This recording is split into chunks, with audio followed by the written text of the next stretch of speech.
günümüzdə ən böyük problemlərdən biri də məhz yuxusuzluqdur və heç kimə sir deyil ki, bugün yuxusuzluqdan əziyyət çəkən insanlarımız da çoxdur və bu səbəbdən də bunun paralelliyində insanda həm fiziki, həm də psixoloji narahatçılıqlar yaranır. Əlbəttə, bir gün az yatmaq problemi deyil. Bu, hər bir insan həyatında ola bilər, ancaq davamlı olaraq yatmamaq, yata bilməmək zaman keçdikcə qeyd etdiyim kimi insanın həm fiziki durumunda, həm də psixoloji durumunda müəyyən problemlər yarada bilir. Yuxu problemi, yuxu çatışmamazlığı insanda həm aqressiya, həm diqqətin yayınmağına və eyni zamanda depressiyaya da səbəb ola bilər. Əlbəttə, deyə bilərsiniz ki, bunun üçün nə etmək lazımdır?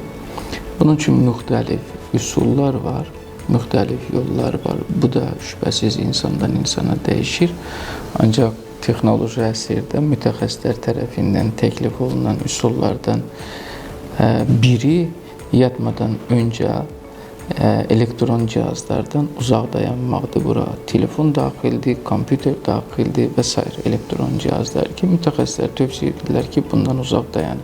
Niyə? Çünki heç kimə sir deyil ki, bir qisim insanlar yatmadan öncə də bir daha telefona baxırlar. Səhər oyanan kimi də ilk işləri çox vaxt telefona baxım nə yeni xəbərlər var. Ona görə də bundan uzaq dayanmağı tövsiyə edirlər.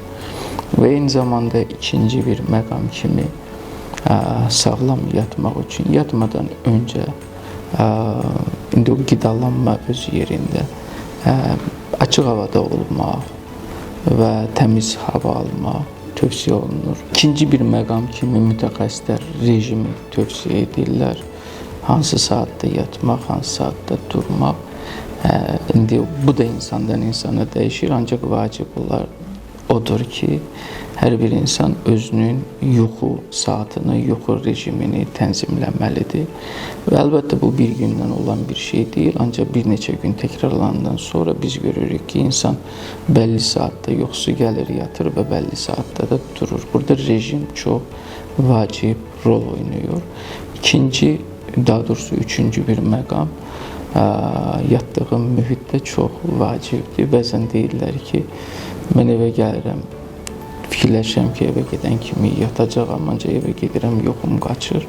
Başqa biri deyir ki, mən deyək ki, divanda otururam, yuxum gəlir, ancaq yataq otağıma keçəndə yuxum qaçır.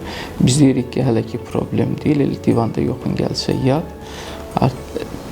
Vacib olan rejimə düşməyindir, ondan sonra keçib yatağında da yatarsan və o olduğun mühitdə, yatdığın mühitdə havanın belə otağın havalandırılması, yarı qaranlıq olması və sakit bir ortamın olması sağlam yuxuya da müsbət təsir göstərir. Ona görə də hər bir insan psixoloji sağlamlığı üçün yuxu rejiminə xüsusi diqqət etməlidir. Çünki bizim psixoloji sağlamlığımız birbaşa yuxu ilə bağlıdır. Heç kimə sir deyil ki, müəyyən psixoloji, xüsusən ağır psixoloji problemlərdə olan insanlarda mütəxəssis psixiatr tərəfində təyin olunan dərmanlar olanda çox vaxt adamlar sual verirlər ki, yox, bu yuxu gətirir, bu yuxu verirmi, bu kimi suallar verir.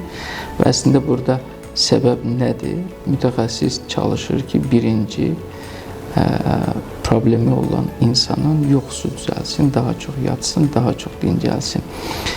Çünki yuxu təkcə sənin fiziki yorğunluğu aradan götürmür. Yuxu həm də sənin psixoloji sağlamlığı təmin edir.